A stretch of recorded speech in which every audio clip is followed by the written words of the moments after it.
shan waxyaabood oo hogaamiyaha Kuuriyada Waqooyi uu yaraantiisii soo sameeyay oo dunida ka yaabisay. waa markii ugu horeysay oo faahfaahin laga helayo nolosha dhabta ah ee madaxweynaha adduunka ugu yaabka badan.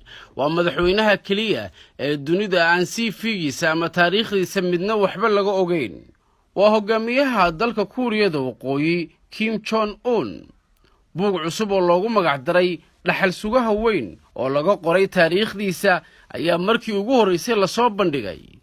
buuggan ayaa wargeyska Washington Post waxa uu ku tilmaamay mid muujinaya dabeecadaha qalabsan iyo dhaqamada la yaab kale ee hogaamiyaha Kuuriyada Waqooyi maadaama uu iftiiminayo noloshiisii yaraantiisii waxa uu ahaa sarkaal.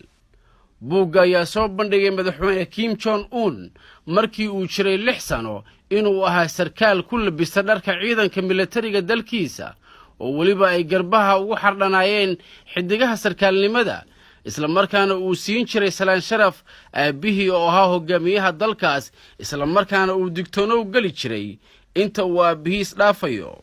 goorma ayuu darawalnimada bartay? arrimaha xiisaha leh ee buuggu tilmaamay ayaa ah in Kim Jong-un markii uu gaaray 7 sano jir la siiyey gaari si gaara isaga loogu farsameeyey si uu u wato. kolkii uu gaaray 11 sano jirna waxa uu dhinaca ku sidayn jiray baaskoolad nooceedu yahay Colt .45.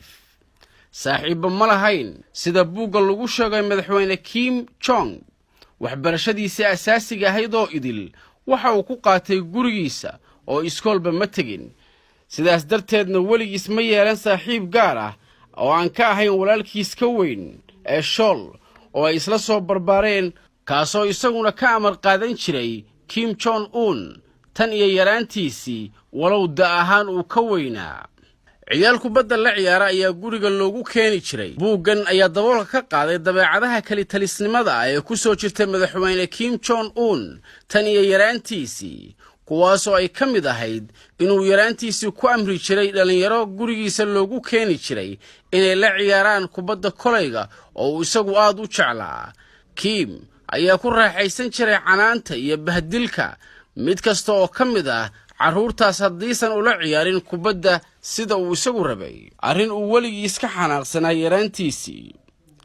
inkastoo nolol aad u sarraysa uu ku noolaa yaraantiisii, madaxweynaha haatan talada haya dalka Kuuriyada Waqooyi oo sida buugga lagu sheegay uu qasri wax walba u dhammaystirnaayeen uu ku noolaa, haddana tan iyo markii uu 8 sano jirka ahaa waxa uu ku dhafi jiray tijaabooyin uu ku samayn jiray qalab iyo aalado aan macno badan lahayn, kuwaasoo uu gacantiisa ku sameeyey. waliba uu la kaashaday injineero iyo khubaro waaweyn oo isaga la taliyaal u ahaa. ninkan ayaa la sheegay inuu yaraantiisii ka xanaaqsanaa sababta aanu u samayn karin diyaaradaha iyo maraakiibta dagaalka, isagoo markasta isweydiin jiray sababta aysan u degin maraakiibta ay ku raran yihiin xamuulka dagaal ee aadka u culus, ama aysan u soo dhicin diyaaradaha ay ku raran yihiin gantaallada dagaalka ee waaweyn. warbixintan waxaa tarjumay Maxamuud Al-Bashiiri waxaana soo jeedinayay anigoo Cabdirasaaq Juba.